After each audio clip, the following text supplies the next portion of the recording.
Hoy vamos abordar el tema El Evangelio, la luz que nos guía. Y estaremos apoyados en esta presentación que vamos a utilizar para desarrollar el tema. Y al final tendremos entonces las preguntas y respuestas, ¿está bien? Vamos a hablar aquí de la interpretación de los evangelios, y aquí estamos hablando en un primer momento de los evangelios que constan del Nuevo Testamento, que son los 4 evangelistas, Mateo, Marcos, Lucas y Juan, y qué hacer para interpretar bien aquello que encontramos ahí escrito, ¿no? En Sabiduría del Evangelio de Carlos Torres Pastorino, esse autor que foi um estudioso del Evangelio en los textos originales, ¿no? Él dice que es necesario tener exención de perjuicios para poder entender el Evangelio. Si nosotros ya estamos imbuidos, ¿no? Tenemos ideas preconcebidas, tenemos ideas formadas por educação anterior ou por influência religiosa ou por qualquer tipo de influência, isto nos perjudica interpretar e entender o Evangelho. Que devemos de liberar-nos de estes perjuízos se queremos efetivamente entender. Também a mente livre, não subordinada a dogmas, porque senão leemos e interpretamos conforme o dogma, conforme as convicções que já hemos formado, não? E isto dá direcionamento, não é uma interpretação, então, efetiva do sentido de lo que encontramos escrito. Também a inteligência humilde, para entender o que realmente está escrito. Ou seja, compreender que há necessidade de utilizar a inteligência, o campo intelectual para entender o Evangelho, pero ser humildes, porque senão vamos com prepotência, pensando que sabemos e sobreponemos a lo que está dicho aquilo que pensamos que é lo que está dicho, por questões de orgulho, de creer que somos melhores que outros, não? E nos dificulta aquilo que efetivamente está aí proposto. Vamos seguir para poder entender e interpretar o Evangelho e ver e entender o sentido de que o Evangelho é a luz que guia nosso processo evolutivo, ¿está bien? Bueno, aún para interpretar os Evangelhos, segundo Carlos Torres Pastorino, é necessário raciocínio perquiridor e sagaz. Não acomodar-se, sempre se perguntar, ¿será mesmo isso? Algo mais habrá querido dizer Jesus com isto. O evangelista registrou desta forma, por quê? Qual era o sentido de isso em aquele tempo? Como pensavam os judios ou os destinatários do texto? Como era que o autor deste texto considerava as coisas em sua época, não? Então, uma cultura ampla e polimorfa, ter uma visão general do pensamento de la religião em el tempo de Jesus. Qual era seu papel em relação a isso? Também entender o politeísmo de aquele entonces, que o pueblo judío era o único que creía em Deus único. Saber um pouquinho de lo que vino antes de Jesus, como a filosofia pré-socrática e pós-socrática. É muito interessante isso, não? E formar uma ideia de los autores que depois han interpretado o Evangelho a lo largo del tempo, incluso formando o cânon e esta coisa toda da Igreja Católica, não? E também um coração desprendido, puro e unido a Deus. Efectivamente, limpiar o coração de qualquer perjuízo e de qualquer desejo de prepotência, de querer saber lo que não sabemos de hecho, e então ser despretensioso, não? não ter ideias de que nós vamos ser os melhores intérpretes do Evangelho, os maiores intérpretes, não? Que vamos saber mais que outros. Isto nos dificulta muito. Regras, então, para poder estudar os Evangelhos. Estudar gramaticalmente cada trecho e cada palavra. Qual é o significado deste tramo que estou estudando agora, que estou lendo, deste versículo. E destas palavras dentro do versículo. Por que Jesus utilizou estas palavras?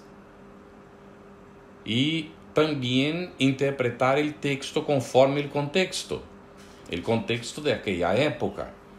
Não? E não é fácil isto, há que estudar um pouquito, não? E por isso é importante não fazer simplesmente solo o estudo, também fazer o estudo em conjunto para escutar a outros, saber o que han investigado, o que han encontrado, quais são suas interpretações conforme seus esforços de descobrir o que ha dicho Jesus. Considerar o objetivo do livro ou do trecho. Ou seja, tienes que entender que o pequeno, ou seja, o versículo, por exemplo, está dentro do capítulo. E o capítulo está dentro de um contexto também, não? Que são os capítulos que vêm antes e depois. Estar atento de que os judíos tinham o hábito de poner lo principal em el medio. Lo fundamental normalmente está em el medio del versículo ou em el medio del capítulo. Estar atento a isso, não? Qual era o objetivo deste livro, deste trecho que eu estou estudando agora, não? E comparar a escritura com a escritura. Ver as correlações entre Mateus, Marcos, Lucas e incluso Juan. Que correlações tem? Como cada um escreveu? Por que puso Marcos desta forma e Juan ha dicho de aquela tal outra forma? Estabelecer esta correlação para poder entender, não? O porquê de cada evangelista ver afirmado a vezes a mesma coisa de forma diferente, não? Muito bem, estas são regras que nos auxiliam, não? E há vários sentidos. Há um sentido literal, que diz a letra, e Carlos Pastorino disse que as pessoas que interpretam literalmente o evangelho são ninhos espirituais que não han abierto sua capacidade ou não han aún considerado que têm capacidade de interpretar mais profundamente. Então se agarram a la letra. E nem sempre o que está dicho é conforme a letra. Em la maior parte das vezes, a letra mata e o espírito vivifica. Assim que há necessidade de ver que há um sentido alegórico, además do sentido literal. Há toda uma alegoria não relacionada com os textos. Em muitos momentos, se não entendemos o sentido alegórico, não logramos entender o significado, para nada. E, además, há também o sentido simbólico. Há certas expressões que tinham seu símbolo em sua época, não? O sentido de la cruz, que é muito mais que simplesmente dos palos cruzados, não? La cruz tem muito mais significado para o cristianismo que isso, verdade? Este é um exemplo, não? E depois há o sentido espiritual ou místico, que é efetivamente o sentido mais profundo. E a interpretação, então, retirando da letra o espírito, sacando da alegoria e do símbolo o significado, para que podamos compreender efetivamente qual é o sentido espiritual de cada um dos textos. Muito bem. Vamos entender agora um pouquito, não, como estudar o Evangelho segundo o Espiritismo. Bem, nós temos o hábito de dizer que cada Evangelho, el de Mateus, el de Marcos, de Lucas, de Juan, cada um é um derroteiro de evolução espiritual. Mas é muito interessante, não, que Allan Kardec vai também preparar um Evangelho segundo o Espiritismo. E há que considerar dentro disso, não? Vou incluso agarrar o que eu utilizo para meus estudos, não? Há que ver como Allan Kardec, logo ao princípio, já chama a atenção nossa, não? para lo que es que él está haciendo bajo la inspiración de la espiritualidad superior. No es simplemente escribir un evangelio, ¿no? ¿Está bien? Él va efectivamente desarrollar una otra propuesta, o sea, un otro derrotero de evolución, conforme con nuestro tiempo, conforme con la madurez que ya alcanzó la humanidad y que ahora tiene condiciones de efectivamente comprender aspectos que en aquel entonces muchos de nosotros no teníamos condiciones de entender. Algunos sí, pero una mayor parte no. Y ahora ya esta mayor parte ya está en condiciones de entender. Puede ser que no quiera, puede ser que no se dedique a ello, que prefiera quedarse prendido a la letra, a la alegoría, al símbolo, ¿no? Y sin sacar el sentido espiritual. Estas interpretaciones son importantes, pero sin el sentido espiritual, entonces queda muy fallo, no completo a la interpretación. Y Allan Kardec va efectivamente sacar el sentido espiritual del texto para traernos. Mira cómo empieza él la introducción del Evangelio según el Espiritismo, en el objetivo de esta obra, que es el apartado 1. Dice, pueden dividirse en 5 partes las materias contenidas en los evangelios. Está hablando los evangelios de los evangelistas. Los hechos comunes de la vida de Cristo, los milagros, las predicciones, las palabras que fueron tomadas por la iglesia para fundamento de sus dogmas y la enseñanza moral. Vea que él dice 5 partes, va a poner, y dice, las 4 primeras han sido objeto de controversias. La última, entre tanto, se conservó constantemente inatacable. Delante de ese código divino, la propia incredulidad se curva. Es terreno en donde todos los cultos se pueden reunir. Es como una flámula, una bandera, bajo la cual pueden todos ponerse, cualesquiera que sean sus creencias, por cuanto jamás este tramo, esta parte moral, ha constituido materia de las disputas religiosas, que siempre y por toda parte se han originado de las cuestiones dogmáticas que son sacadas de la interpretación del Evangelio. Muy bien. El Evangelio según el Espiritismo, por lo tanto, es este derrotero de luz, sacado de las enseñanzas morales de los 4 anteriores evangelistas y que nos lleva a el encuentro efectivamente del entendimiento espiritual del texto.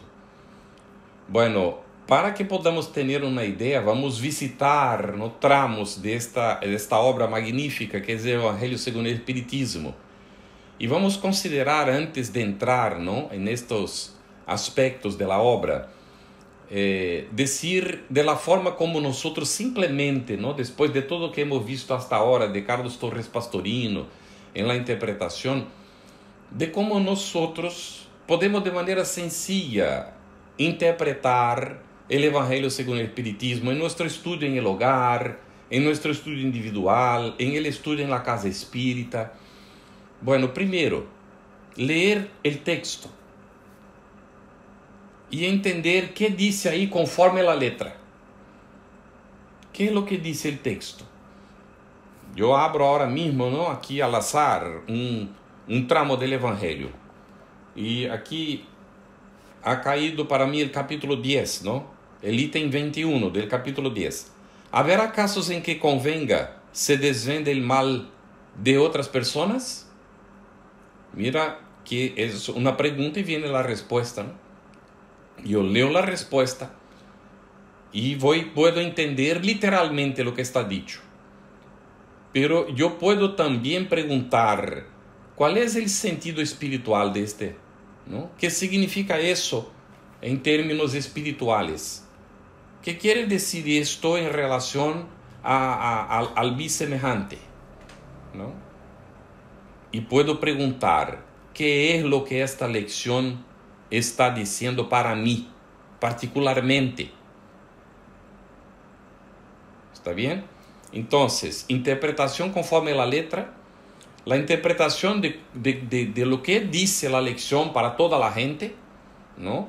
Y qué dice la lección particularmente para mí, ¿no? Si nos quedamos con estas tres cosas, entonces sacar el sentido espiritual de esto para todos y para nosotros, después de entender conforme la letra, ¿no? El Evangelio según el Espiritismo no trae símbolos.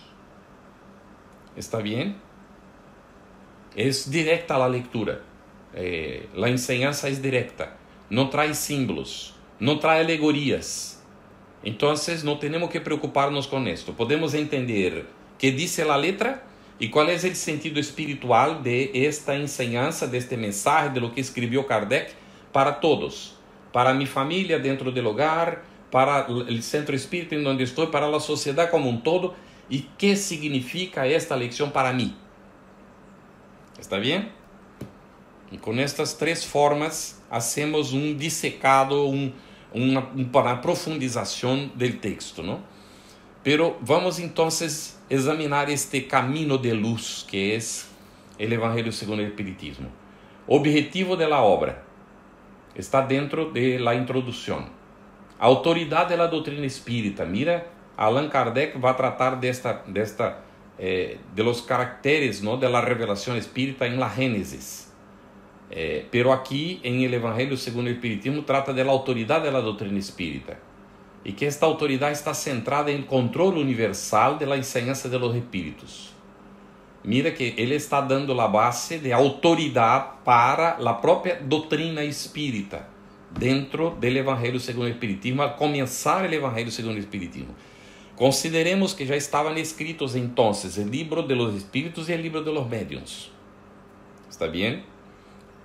También ya había escrito el Espiritismo en su más simple expresión y el principiante espírita.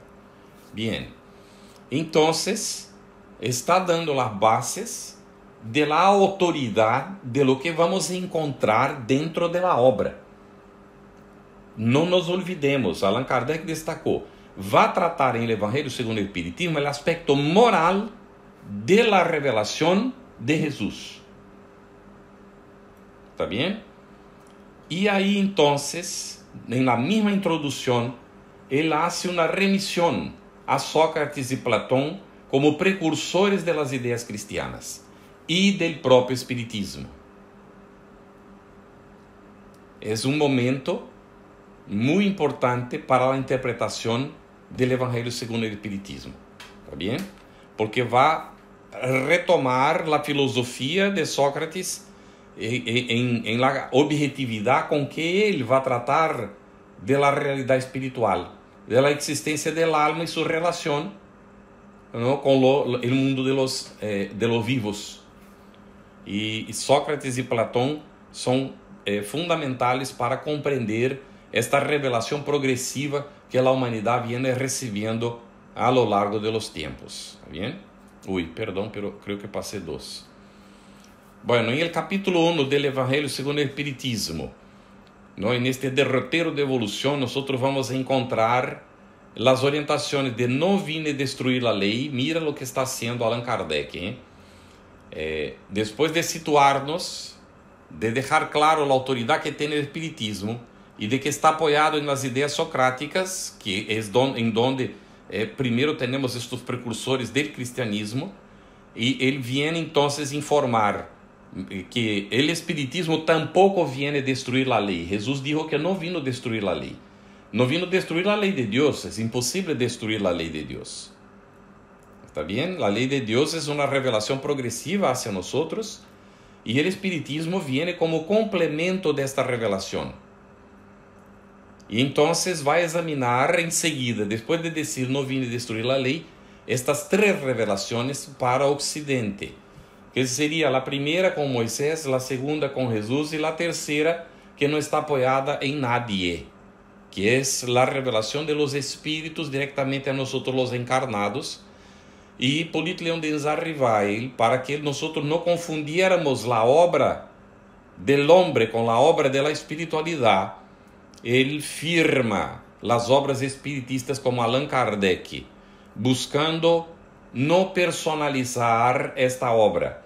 Y nosotros, como somos muy tercos, como somos muy atávicos, muy prendidos a los aspectos anteriores de nuestra evolución, a las costumbres que hemos arraigado en nuestra alma, entonces decimos espírita kardecista. Yo pregunto, Allan Kardec era kardecista o era espírita? Entonces no cabe afirmar que yo soy espírita kardecista, querendo aclarar a la gente de que estás hablando. Porque solo hay un espiritismo, no hay otro. No se confunde espiritismo con cultos afro, con otras prácticas de brujería o de cualquier otra cosa. Porque el espiritismo no es eso. No tiene nada que ver con eso. Entonces hay que ser muy objetivo. Nosotros somos espíritas. Cristianos sí, porque el propio codificador va a poner en esta misma obra que estamos examinando, el Evangelio según el Espiritismo, que el verdadero espiritista y el verdadero cristiano son la misma persona. Ya había afirmado esto en el libro de los Medios y vuelve a poner aquí en el Evangelio según el Espiritismo. Después entonces de tratar de las tres revelaciones, va a hacer un adelanto a su tiempo impresionante Allan Kardec, porque va a hablar de la alianza de la ciencia y de la religión en un tiempo en que la religión era profundamente dogmática y la ciencia surgía como otra doctrina dogmática, creando sus propios dogmas. Y uno de ellos era la iglesia o las religiones tradicionales tenía como dogma, Dios existe. Y la ciencia tenía como dogma, Dios no existe. Y ninguno de ellos tenía la preocupación de presentar pruebas ni de un lado ni de otro, ¿no? Y se evidenciaba conforme la ciencia pensaba entonces que una vez que no se evidenciaba, esto ya era la prueba de que Dios no existía, pero las evidencias están ahí, en la propia naturaleza, que es objeto de estudio de la ciencia, ¿no? Así que tuvimos estos momentos difíciles de las disputas, ¿no?, entre religiosos científicos y Allan Kardec, para no dar margen a los espiritistas de hacer opción por uno u otro y perder su tiempo, propone la alianza entre ciencia y religión para romper con esta disputa que es infructífera y que no lleva a sitio ninguno, porque tanto la ciencia como la religión nos tienen como propósito conocer el ser y la naturaleza, traer la comprensión de los fenómenos naturales, de lo que nos ocurre, cómo fuimos creados, de dónde venimos, por qué estamos aquí, para dónde vamos, que son cogitaciones de la filosofía. Y por esto el espiritismo surge como ciencia de observación y como filosofía que tiene consecuencias morales. Bien, después entonces de tratar, no vine a destruir la ley, para situar el espiritismo como una secuencia, habla de las tres revelaciones confirmando esta secuencia, nos habla que la propuesta del espiritismo es la alianza de la ciencia con la religión y nos habla de la nueva era. ¡Qué sabiduría de Allan Kardec! Nos va a anunciar en el capítulo 1 del Evangelio que vamos a tener una nueva era. Que el espiritismo venía en un momento en que la tierra pasaba por un periodo de transición, de expiación y pruebas para regeneración. Muy bien. Vean cómo va construyendo el pensamiento este derrotero de evolución, este camino de luz. En el capítulo 2, entonces Allan Kardec va a buscar en Jesús de nuevo, ¿no?, las enseñanzas para decir el significado de mi reino no es de este mundo. ¿Qué significa eso, no? Nosotros pensamos normalmente que no es de este mundo material, pero como sabemos hoy, ¿no? Que la espiritualidad está cercana, podemos considerar una otra dimensión que convive con nosotros en el mismo sitio, espacio y tiempo en donde estamos, ¿no? Entonces hay la dimensión material y hay la dimensión espiritual. Entonces el reino no es del mundo material, el reino de Cristo es del mundo espiritual, para el cual estamos caminando, el cual debemos de construir aquí en la tierra, con nuestra transformación, para que el mundo también se cambie, ¿no? Y se haga entonces la nueva era, se instale aquí en la tierra, ¿no?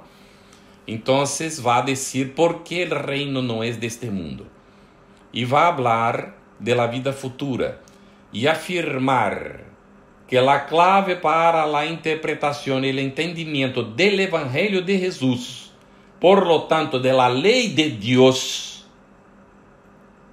es el entendimiento de la vida futura.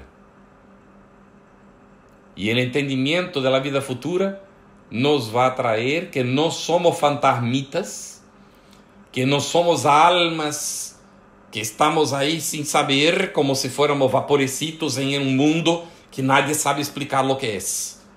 Que este tiempo ya pasó. Que nosotros somos seres concretos en el mundo espiritual, que tenemos cuerpo periespiritual y que nosotros, estando en el mundo espiritual, podemos comunicarnos con aquellos que están encarnados ocupando cuerpos de carne. ¿Está bien? La vida futura es la clave para entender. Y Allan Kardec pone, si no entendemos el significado de la vida futura, no tenemos como entender aquello que Jesús viene presentar, que está registrado en los evangelistas, o por los evangelistas. Y enseguida pone la realeza de Jesús. ¿Cuál es la realeza de Jesús? Y nos va a decir, utilizando la idea de la vida futura, el punto de vista de cómo las cosas son relativas. Mira, anticipó a Einstein, cómo las cosas son relativas y que todo depende del punto de vista en el cual nos posicionamos. Que si nosotros consideramos la vida futura, las cosas del campo material pierden importancia, no significado, atención, porque siguen teniendo su importancia, su significado, pero no tienen para nosotros la misma dimensión que tenían antes, porque las consideramos desde este punto de vista de una realidad trascendiente para la cual estamos volviendo nosotros, de la cual hemos venido, y que el mundo material es transitorio, es una situación que necesitamos pasar por ella para desarrollar nuestro progreso espiritual. Mira cómo va construyendo Allan Kardec esta visión del derrotero de luz para que podamos caminar. En el capítulo 3 del Evangelio ya vamos a encontrar la enseñanza de las muchas moradas en la casa de mi Padre. Y Allan Kardec va a interpretar con los espíritus superiores que estas muchas moradas pueden ser muchos mundos habitados en el universo, pero también diferentes estados de alma, de cómo nosotros nos situamos, de cómo nos sentimos. Si estamos bien, entonces vibramos en una faja más elevada, estamos en sintonía con seres que habitan planos superiores.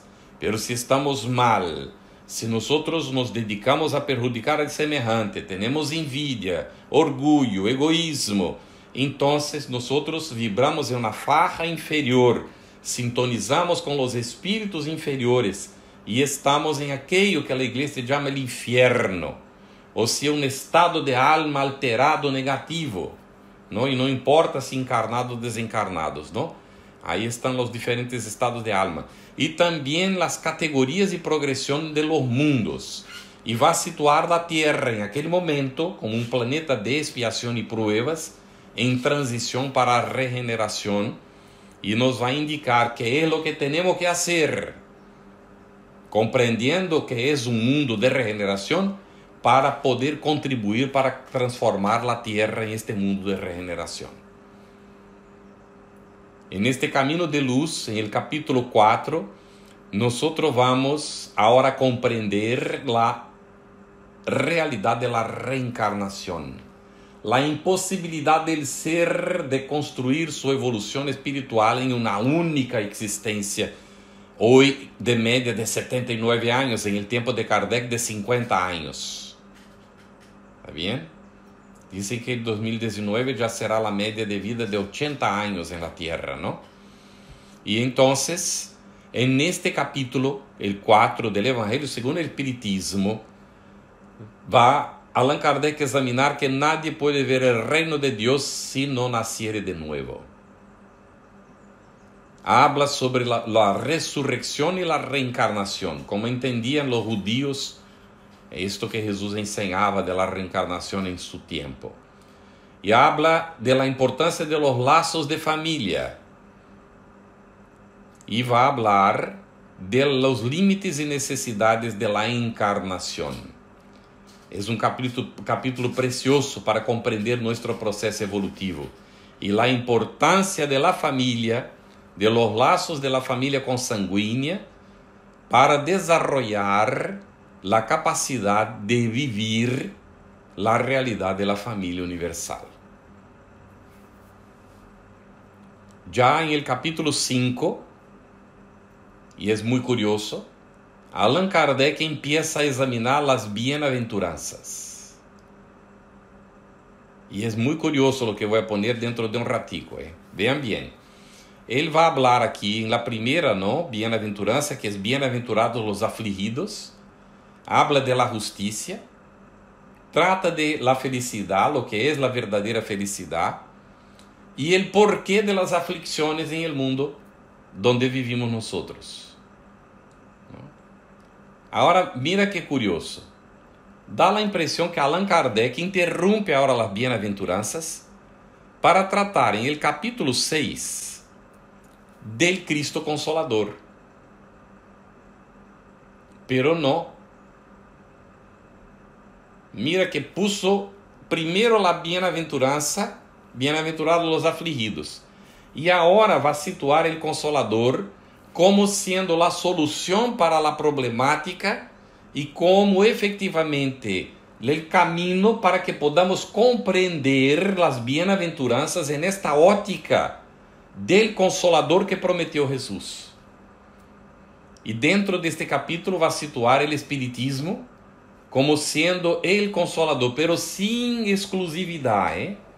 Cuidado, porque nosotros tenemos el hábito de mirar nuestro tiempo y considerar nuestro tiempo como el peor de todos, los negativistas, ¿no?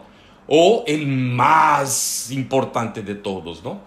Y nos olvidamos que todas las épocas tienen sus dificultades y tienen también, ¿no?, sus cosas buenas, sus desarrollos, y que van a dar soporte para los desarrollos que van a ocurrir en las épocas siguientes. Así que el Consolador siempre estuvo con la humanidad. Siempre. El Espiritismo es una expresión del Consolador que vino ahora para estar para siempre. Porque ahora la mayor parte de la humanidad ya tiene condiciones de vivir conforme la propuesta del Consolador, conforme a la ley de Dios nuestro Padre, aunque no conozcan el Espiritismo. Estamos viendo cómo la humanidad se va transformando, ¿no? Y esto es un hecho, es una realidad. Jamás se exigió como ahora transparencia en las relaciones, como está ocurriendo ahora. Nadie más, no es más la iglesia quien impone comportamiento, no es la sociedad más quien impone trabas para las personas. Cada uno es lo que quiere, pero cada uno se revela como es. Y así entonces se hace responsable y no puede más afirmar, pero la religión me decía para ser así. O la sociedad me obligaba. No, ahora no hay más obligación. Cada uno es lo que quiere ser y responde conforme lo que es. Es los tiempos entonces de la madurez espiritual. Y el Consolador puede estar con nosotros a partir de ahora para siempre, justamente porque nuestra adhesión a Él, como mayor parte de la humanidad, es consciente. Lo que ya hicieron los discípulos en su tiempo, con sus dificultades y todo. Cuando hubo la manifestación en el Pentecostés de las lenguas de fuego, mucha gente comprendió la propuesta. Otros decían que los discípulos estaban bebidos, que habían tomado, que estaban, ¿no?, con problemas mentales, porque no estaban maduros para comprender el Consolador.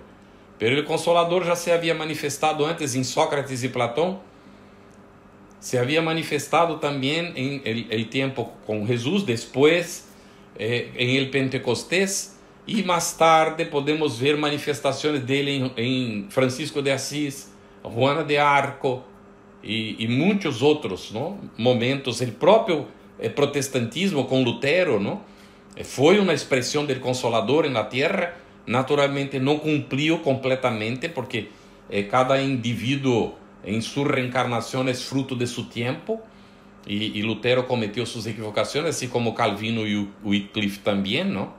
Y entonces tenemos hoy más de 2000 denominaciones protestantes en el mundo, y fue del protestantismo que surgió el neoevangelismo. Es una involución, vamos a decir así, en estos tiempos de cada uno manifestarse como es. Entonces surgen los falsos profetas que están interesados en el dinero. Pero todo esto hace parte del proceso, no dificulta la manifestación del Consolador. Al revés, es cuando efectivamente cada uno tiene la oportunidad de probar para sí mismo lo que es y con qué está compromisado. Si está compromisado efectivamente con su evolución espiritual, con el bien, seguir el derrotero de evolución, el camino de luz que el Evangelio nos vino a trazar, o si va a preferir estar en las tinieblas de la propia ignorancia, con muchos otros que también optan por lo mismo. Una vez comprendido, ¿no?, el papel del Consolador, avanzamos entonces para el capítulo 7, pobres de espíritu, ¿no? Bienaventurados los pobres de espíritu, donde va a tratar del orgullo y la humildad. El orgullo, una de las llagas de la humanidad, y la humildad como contrapartida para superar esta imperfección. Voy solamente a citar para que veamos cómo va trabajando ahora aquello que nosotros necesitamos superar y que tenemos que hacer para efectivamente seguir este camino de luz. ¿Está bien? El Evangelio según el Espiritismo, entonces, su capítulo 8. Bienaventurados los puros de corazón. Solo los puros de corazón verán a Dios. Y va a hablar de los niños, como Jesús los acogía, pero de nosotros como niños espirituales, invitados a tornarnos adolescentes espirituales, jóvenes espirituales y maduros espiritualmente, ¿no? Va a hablar que no se comete equivocación solamente con las acciones, que el pensamiento también produce, que el pensamiento es un poder creador. Va a hablar del adulterio en su sentido amplio, no solamente el sentido sexual, y va a hablar de los escándalos para la humanidad. Y entonces tenemos en el capítulo 9 del Evangelio los blandos y pacíficos. Bienaventurados los blandos y pacíficos. Y ahí entonces vemos que va a tratar de las injurias y violencias, aquilo que nosotros podemos hacer unos con otros, y esto es efectivamente un problema gravísimo, ¿no? Y va a decir que la contrapartida de las injurias y violencias es la afabilidad, la paciencia, la obediencia y la resignación para el ser poder efectivamente evolucionar, y la gran problemática de la cólera que nos hace volver a los peldaños anteriores de la evolución cuando nos manifestamos como si fuéramos verdaderos animales en las relaciones con nuestros semejantes. De hecho, en la secuencia entonces, en el capítulo 10 del Evangelio según el Espiritismo, bienaventurados los misericordiosos, porque van a obtener misericordia. Entonces va a tratar del perdón. Mira cómo es un derrotero para que comprendamos lo que tenemos que hacer con nosotros mismos, ¿no?, para conquistar esta evolución espiritual, siguiendo este camino de luz, ¿eh? El perdón, la reconciliación con los enemigos, ¿qué significado del juzgamiento? El no juzgar para no ser juzgado, la utilización de la indulgencia, de la comprensión del otro, de aceptar las fallas ajenas, ¿no?, pero no ser connivientes y nosotros con nuestras propias fallas, hacer el esfuerzo de autosuperación, ¿no?, para que podamos realizar el mejor que podamos en las relaciones con nuestros semejantes. En el capítulo 11, donde va a aparecer la ley de amor, ¿no? Amar al prójimo como a sí mismo, ¿no? Y ahí ya vamos saliendo al final de las bienaventuranzas, ¿no? El mandamiento mayor, hacer a los demás lo que nos gustaría que los demás hicieran para nosotros, que es la clave, es la regla de oro de las relaciones humanas. No es necesario ni religión. Si seguimos eso, con esto el mundo se cambia. Hacer al otro lo que nos gustaría que el otro hiciera hacia nosotros. Y estamos aquí casi a la mitad del Evangelio, ¿no? Habla de César, da a César lo que es de César, a Dios lo que es de Dios. Entonces trata de la ley de amor, el significado ahora del egoísmo, y en contrapartida la fe y la caridad, ¿no? Que el egoísta se centra en sí y el caridoso se centra en el semejante. Se despreocupa de sí mismo y se entrega al trabajo, al semejante. Es un capítulo fundamental también, todos ellos son, ¿no? Para comprender nuestra realidad. Ya en el capítulo 12, vamos a encontrar amar a los enemigos. ¿Había alguna duda? Entonces amar a los enemigos, porque Jesús dice esto, ¿no? Amad a vuestros enemigos. Bien por mal, o sea, no devolver mal por mal, sino que devolver bien por mal. La cuestión de la venganza, el significado del odio y del ofrecer la otra cara. No es en el sentido literal, Kardec déjalo muy claro. Es la cara de la violencia que viene por la venganza, por el odio, y la otra cara es de la no violencia. Esta que Gandhi ejemplificó entre nosotros de una manera magnífica, ¿verdad?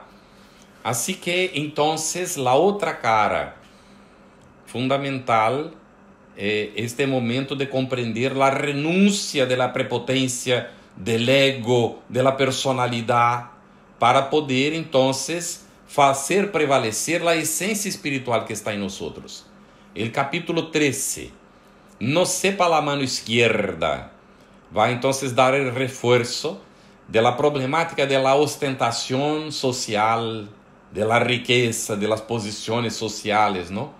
De los infortunios ocultos que nos cabe descubrir, de hacer la caridad material y moral sin humillar a nuestro semejante, de la beneficencia, de la piedad, y va a tratar de los huérfanos, para que nosotros ya ampliemos nuestra acción de la familia consanguínea, abriendo el campo para la familia universal, acogiendo a aquellos que están desamparados, porque es un deber de la sociedad, por lo tanto, de su célula fundamental, que es la familia, acoger a los huérfanos.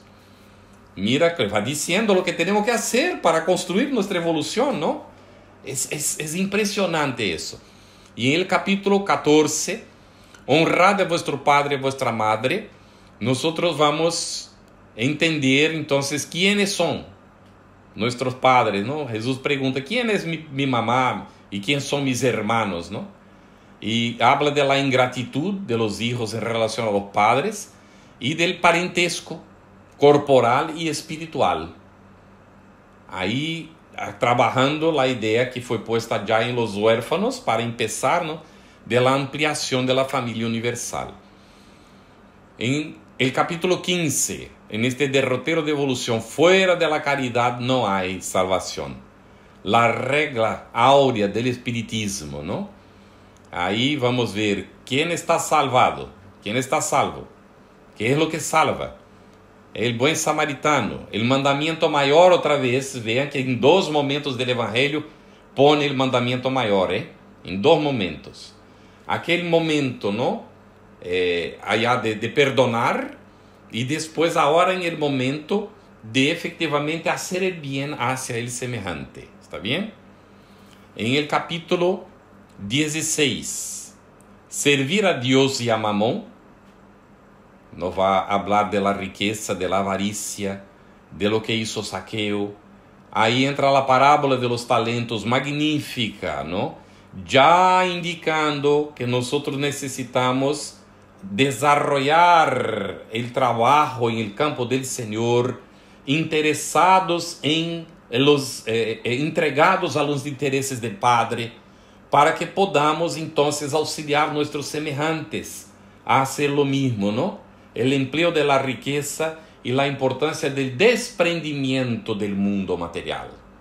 Estar en el mundo sin ser del mundo, ¿no?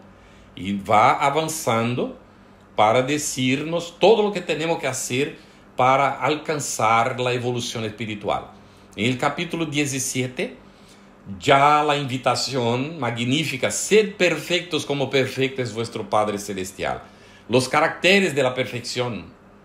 ¿Qué significa eso? Y Allan Kardec va a decir, jamás la criatura podrá ser igual al Creador.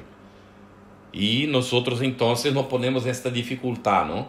Y los espíritus superiores nos informan. Nosotros aprenderemos a amar. En este sentido Jesús estaba proponiendo, ¿no? Para amar a aquellos que nos persiguen, calumnia, orar por aquellos que nos hacen daño, ¿no?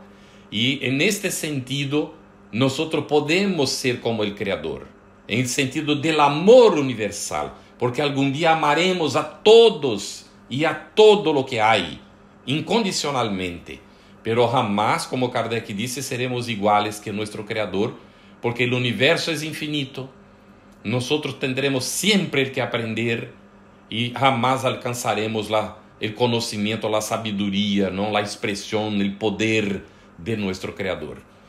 Entonces el hombre de bien, un gran desafío para nosotros, y los buenos espíritas que vienen luego a seguir, habla entonces del sembrador, del recibir la semilla y qué hacer con ella, el deber, una lección magnífica, la virtud, el hombre en el mundo, y habla del cuerpo y del espíritu, cuidar del cuerpo y del espíritu. Y ahí nos va entonces a enseñar cómo estar en el mundo sin ser del mundo, ¿no? Capítulo 18, muchos los llamados y pocos los elegidos. Habla entonces del festín de bodas, que ahí tiene toda una enseñanza. En el Evangelio de Jesús hay una simbología toda que hay que entender ahí, ¿no? Y que vamos a entender en el Evangelio según el Espiritismo con la puerta estrecha, que no es fácil de entrar, ¿no? Que mucho se pedirá a aquel que mucho haya recibido, y se dará a aquel que ya tiene la oportunidad de trabajar más, de ampliar su capacidad de servir. El reconocimiento del cristiano se da por las obras, y no por las palabras o por la religión a que pertenezca. Lo que efectivamente define el verdadero cristiano son las obras. Y en el capítulo 19 del Evangelio según el Espiritismo, todo el capítulo dedicado a la fe, su significado y el transportar de las montañas que dificultan nuestra marcha evolutiva. En el capítulo 20 viene la invitación ahora, ¿no? Definitiva. Los trabajadores de la última hora. Los últimos serán los primeros. Atención, los trabajadores de la última hora, de la transición, de expiación y pruebas para regeneración, son los trabajadores de la primera hora de la regeneración. ¿Está bien? Aquí el sentido de que aquellos que se humillan se elevan, ¿no? La misión de los espíritas, ¿cuál es nuestro papel, nuestro trabajo? Estamos invitados a ser los obreros del Señor. Ahí entonces ahora la invitación para salir de nuestro egocentrismo y finalmente entregarnos al trabajo, a atender los intereses de nuestro Padre mientras estamos encarnados. Y el capítulo 21, en este derrotero de evolución, va a alertarnos para la presencia de falsos cristos y falsos profetas. No es solamente para prevenirnos de que ellos existirán, es para que nosotros no nos hagamos, vamos a ser objetivos, voy a repetir por tercera vez, para que nosotros no nos hagamos falsos cristos y falsos profetas, porque si queremos ser mayores de lo que son los espíritus superiores, queremos ser representantes de Dios aquí en la tierra, entonces nos hacemos falsos cristos y falsos profetas, ¿no? Y va a decir que el árbol se reconoce por el fruto, y no por el mucho hablar, por hablar bonito, por querer figurar, por convencer a los demás. de aquello que no somos de hecho, sino que el árbol se conoce por el fruto. Cuando efectivamente la criatura entonces pasa a actuar como hijo de Dios en beneficio de sus hermanos. El capítulo 22 va a hablar: no separéis lo que Dios ha juntado. Y preguntamos: Dios mío, ¿por qué poner este capítulo enseguida de la invitación para el trabajo? Porque el primer trabajo de la criatura en el campo humano es recibir en la reencarnación sus hermanos que también necesitan evolucionar. Hay toda una intención puesta que necesitamos comprender, que el individuo tiene un primero deber, que es el deber con su familia, con aquellos que Dios le confía. El marido en relación a la mujer en relación a su cónyuge, a su marido, y la pareja en relación a los hijos en relación a los padres, y los cónyuges en relación a sus padres y sus suegros, y los suegros en relación a sus yernos y nueras, y así sucesivamente, ¿no? Para que podamos entender que la unión de hecho debe de ser por amor y no por interés. No por interés sexual simplemente, no por la sensación de la carne, no para la satisfacción de mi placer o de mis intereses mundanos. Que la relación es renuncia, es entrega, es construcción cada día. No separéis lo que Dios ha juntado, porque lo que Dios no juntó naturalmente ya está separado. El capítulo 23, neste derrotero de evolución, la moral extraña. ¿Qué significa odiar padre y madre? No es odiar en el sentido que tenemos hoy, ¿no? El que dé más importancia, ahí viene, trató de la familia, es primero deber. Enseguida el capítulo 23 va a decir: mira, es tu primero deber, pero cuidado. Si tú das más importancia a la familia consanguínea que a la familia espiritual, estás com um problema. Mira como é construído com uma inteligência impressionante, não? E vai dizer del abandonar padre e madre, qual é o significado de esto, não? E aí, então, vai tratar da questão da construção, efetivamente, del trabalho que vai transcender os laços consanguíneos já em el rumbo de la família universal del trabajo en el campo del Señor, ¿no? Y en el capítulo 24, ele vai decir de la vela que está bajo el selemín, que una vez que se prendió la luz, no hay como más ponerla bajo del selemín, ¿no? ¿Y por qué Jesús hablaba por parábolas? Después, ¿no son los sanos que necesitan de médicos? El valor de la fe, vuelve a tratar de la fe ahora para tratar de su valor. ¿Qué significa cargar su cruz? Y el que quiera salvar la vida, va a perder la vida. Mira la secuencia, ponga atención en esto. El que quiera cuidar de las cosas del campo material mientras esté en la existencia humana, pierde la vida, pierde la encarnación, tiene que reencarnar porque no hizo lo que tenía que hacer. Y esto se puede profundizar mucho más, ¿no? Pero ya no tenemos mucho tiempo. En el capítulo 25, buscad y hallaréis. Hay que caminar. No se puede acomodar. Si no buscas, no encuentras. Ayúdate y el cielo te auxiliará. Habla de los pájaros del cielo y de la posesión del oro. En el capítulo 26, dad de gracia, y va a tratar de la mediunidad. Este sentido que se desarrolla y se abre para la realidad espiritual, conduciéndonos ahora, ¿no?, para las relaciones con nuestros hermanos que están desencarnados, viviendo la realidad espiritual y que vendrán a reencarnar también en su momento, y nosotros estaremos del otro lado, ¿no? Y llegando casi al final, en el capítulo 27, nos va a preparar ahora, ¿no? Después de hablar de la mediunidad, de cómo podemos comunicarnos con los que están desencarnados, nos va a enseñar la cuestión de la oración. Prepararnos para hablar con Dios nuestro Padre, para mantener una relación positiva con el mundo espiritual superior. Y nos va a decir: pedid y obtendréis, el papel de la oración y el hablar con Dios directamente sin intermediarios. No los necesitamos, pero tampoco podemos ser intermediarios de nuestros hermanos para hablar con Dios. El Espiritismo nos enseña a hablar directamente con el Padre. Y ahí va, en el capítulo 28, finalmente, nos enseñar o nos dar ejemplos de cómo hablar con el mundo espiritual, de cómo hablar con Dios nuestro Padre, de cómo dirigirnos a los planos superiores de la vida para ejercer nuestra función de apoyo, de auxilio, de siervos en el mundo para cumplir la función para la cual fuimos creados, que es servir y ser útiles unos a otros. Así terminamos y abrimos para las preguntas, ¿no? María Giles, por favor. Yo creo que quedo aquí prendido, saco la presentación, ¿no? Vamos a ver que hay aquí alguna cosita. Gracias. Y yo quedo aquí porque las preguntas que aparezcan tú las haces y yo voy respondiendo, ¿verdad?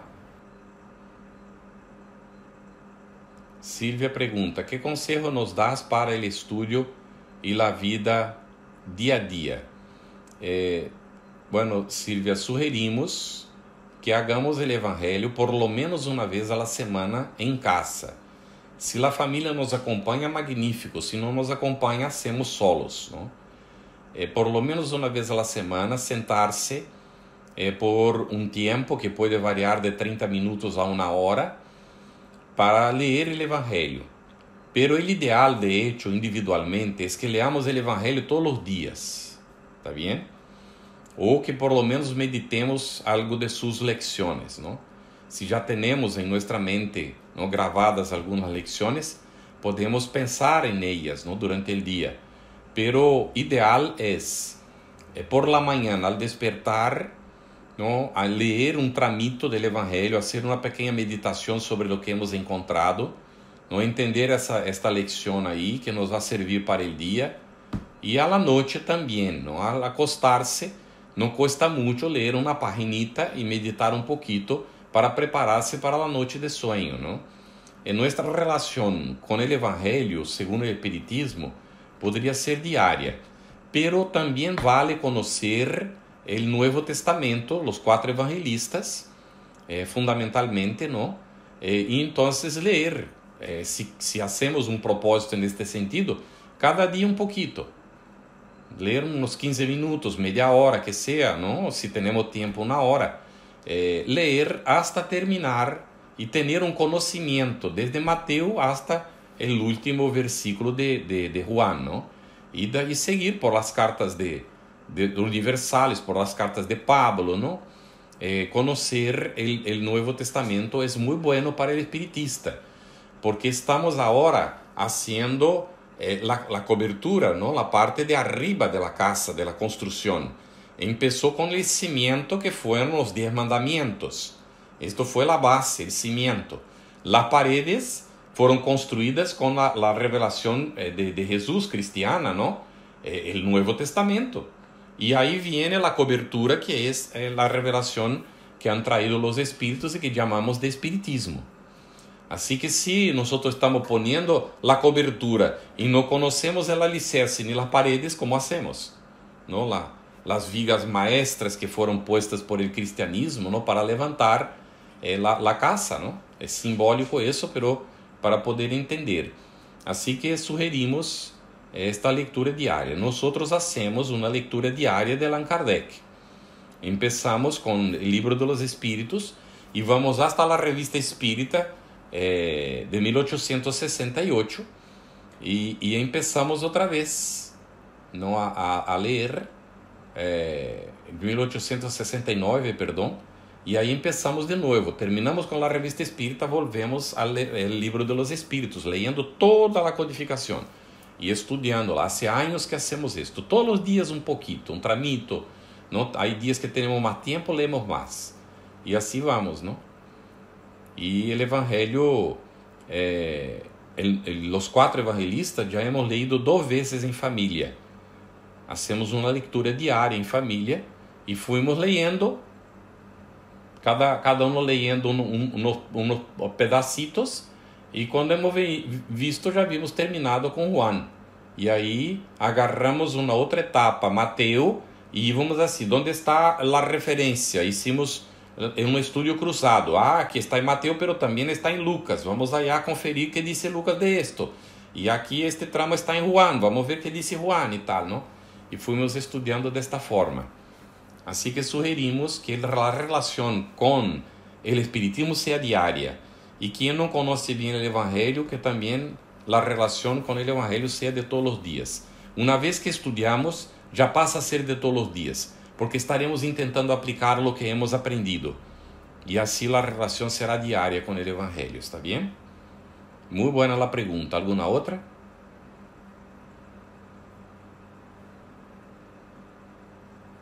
Se não há mais pergunta, então vamos passar a Maria Riles para o cierre. Agradecemos muito a todos e agradecamos juntos a Jesus, porque nós não somos nada sem Cristo.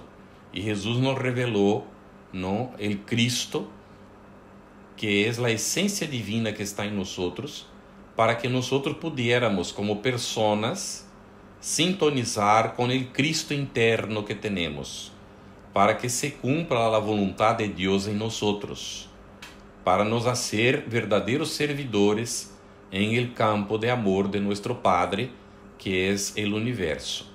Assim que nós podamos estar abertos a receber o amparo de mais alto, de los bienhechores amigos, para seguir esta nossa luta. E o Evangelho segundo o Espiritismo é efectivamente um caminho de evolução espiritual, um verdadeiro derroteiro de luz. Muita paz para todos. Muitas graças.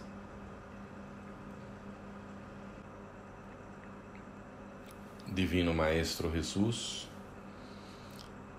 nosso agradecimento, Senhor, por estes momentos de reflexão em torno de tu mensagem de amor, por la inspiração que recebimos de nossos benhechores amigos, sem la qual nos é impossível falar, Senhor.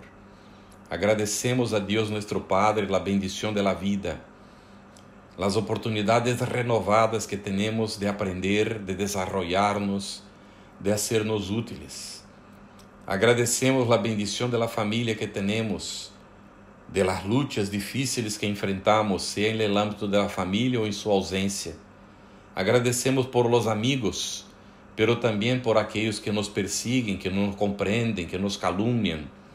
Agradecemos, Senhor, por todos os desafios que nos são apresentados em nossa encarnação, porque sabemos que são úteis e necessários a nosso desenvolvimento espiritual.